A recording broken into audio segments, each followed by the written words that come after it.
सभी दर्शकों को जय सिया राम। एक बार फिर से सभी दर्शकों का स्वागत है हमारे यूट्यूब चैनल के माध्यम से। आप सबों ने देखा, सुना, जाना कि सब चीज़ों के सब विषयों के बारे में बताया जा रहा है यूट्यूब चैनल के माध्यम से। लेकिन हमने ये सोचा कि आज आपके बारे में थोड़ा जाना जाए कि ये जो आपके ललाट पे इतना चंदन, बड़ा तिलक और ये देखिए इतना बड़ी शिखा, ये आखिर रखने का रहस्य क्या है, राज क्या है इसके पीछे? आप हमारे दर्शकों को क्या संदेश देना चाहते हैं? आप अपने धर्म के प्रति कट्टर हैं या कोई समाज में ढोंग फैला रहे हैं? थोड़ा अपने बारे में हमारे दर्शकों को बताइए। बड़ी अच्छी चर्चा उठा दी है आपने। वैसे तो बात यह है भाई कि ये जो शिखा है और ये जो त्रिपुंड है, ये मैं अपने धर्म का ढोंग या फिर किसी को नीचा दिखाना या फिर कट्टरता दिखाना, ऐसा कुछ इसका प्रमाण नहीं है।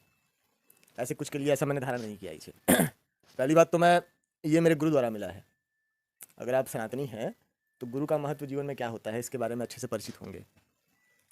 और दूसरी बात, ये तिलक और शिखा हमारा गर्व है, और गर्व को रखने में, गर्व को धारण करने में शर्म कैसी। आज समाज में सबसे बड़ी विडंबना ये है कि जो हिंदू समाज के लड़के हैं, माथे पर तिलक लगाने से शर्माते हैं कि बाहर लोग क्या कहेंगे। अच्छा, एक बहुत छोटी सी बात है, कभी किसी अन्य वर्ग के लोगों को, अन्य धर्म, अन्य पंथों को मानने वाले लोगों को आपने देखा है शर्म करते हुए? उनके सर पर टोपी बिल्कुल शर्म नहीं है, ये तो उनका गर्व है, हमेशा धारण करते हैं। शर्माता कौन है? केवल हिंदू, केवल सनातनी। ऐसा क्यों? ये मेरे माथे पर जो तिलक है, इससे मैं समाज में कोई संदेश नहीं देना चाहता। ये गर्व है, मेरे से धारण करता हूँ।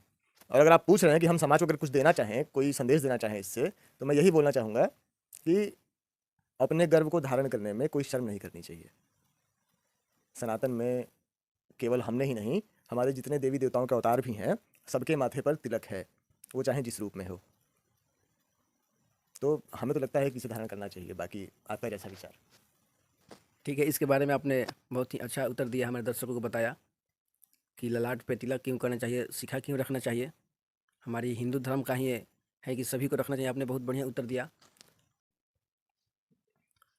ये चैनल जो हम लोगों ने क्रिएट किया है, आपने जो बनवाया है, इस चैनल के माध्यम से आपको क्या लगता है कि जो हम बात बताएंगे समाज में, जो हम अपने बात को दर्शकों तक पहुंचाएंगे, क्या उससे हमारे दर्शक हमारी बातों पर राजी होंगे?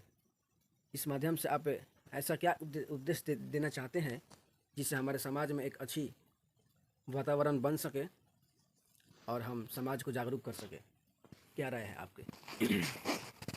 मैं इसे उपदेश तो नहीं कहूँगा भाई, मैं इसे कहूँगा कि जो ये सारे दर्शक हैं, ये हमारे अपने भाई हैं।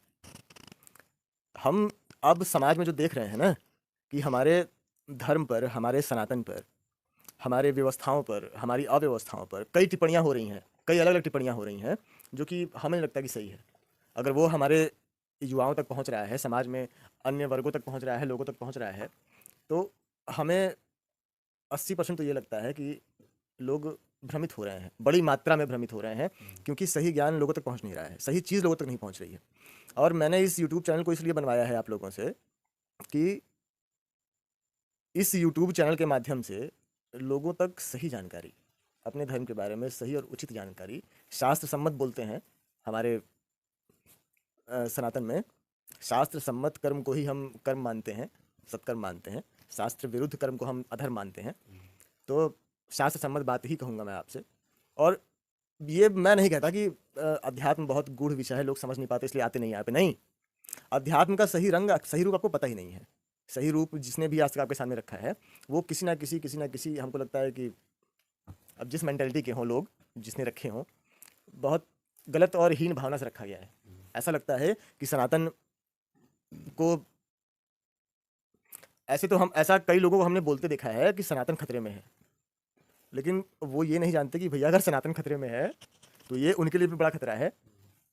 क्योंकि सनातन खतरे में है, अगर सनातन का अर्थ है पूरी सृष्टि, एक दो लोग की बात नहीं होती। यहाँ हमारी आपकी बात नहीं हो रही, यहाँ हिंदू की बात नहीं हो रही है, पूरा विश्व ही सनातन है। आप अपने आप को क्या बोलते हो, किस नाम से जानते हो, किस धर्म से जानते हो, किस पंथ से जानते हो, ये मुझे नहीं पता, लेकिन मेरी अपनी दृष्टि में पूरा विश्व सनातन है, पूरा विश्व ही सनातन है। अगर सनातन खतरे में है तो हम आप सभी खतरे में हैं, तो हमें आपको सभी को सतर्क हो जाना चाहिए। मैं बस यहाँ आप सबके बीच में इसीलिए हूँ केवल कि आपके बीच में हर एक चर्चा पर, जितनी भी चर्चाएं समाज में हो रही हैं हमारे धर्म के विरुद्ध, हमारे धर्म को नीचा दिखाने की जितना भी हमारे धर्म को नीचा दिखाने का जितना भी प्रयास समाज में हो रहा है, उस चीज़ को मैं आपके सामने एक सही तरीके से शास्त्र सम्मत बातों के साथ आप तक रखूं, आपको बताऊं। आपने हमारे दर्शकों को बहुत ही अच्छा बात बताया, बहुत अच्छा लगा सुन के हमें। हमें खुशी है कि आपको भी बहुत अच्छा लगा होगा इस बात को सुनकर कि आप एक यूट्यूब के माध्यम से हमारे दर्शकों को जागरूक करने का प्रयास कर रहे हैं, सनातन बनाने का प्रयास कर रहे हैं। एक बात और मैं कहना चाहूँगा इस पर कि यहाँ पर जागरूक करने वाली बात नहीं है। यहाँ पर बस लोगों को अपने साथ, अपने सनातन में एक मत का कहने का अर्थ है, सनातन कहने का अर्थ है कि हमें किसी को बड़ा छोटा नहीं दिखाना। हमें बस बताना है कि आप भी वही हो जो हम हैं, हम भी वही हैं जो आप हैं। कोई भेद नहीं है हमारे आप में, ना तन का भेद है, ना मन का भेद है तो केवल विचारों का भेद। केवल इसी को मिटाना है। जय श्री राम। बहुत अच्छा लगा आपकी बातों को सुनकर, और हम उम्मीद करते हैं कि हमारे दर्शक भी बहुत प्यार देंगे, सम्मान देंगे, और उम्मीद रखते हैं कि आप हमें शून्य से शिखर तक पहुंचाने का काम करेंगे। आप ऐसे ही हमारे प्रति प्यार बनाए रखिए। हम अपने चैनल के माध्यम से आपको नई नई और बहुत ही बेहतरीन तथ्यों को आपके सामने प्रस्तुत करेंगे। तब तक के लिए जय सिया राम।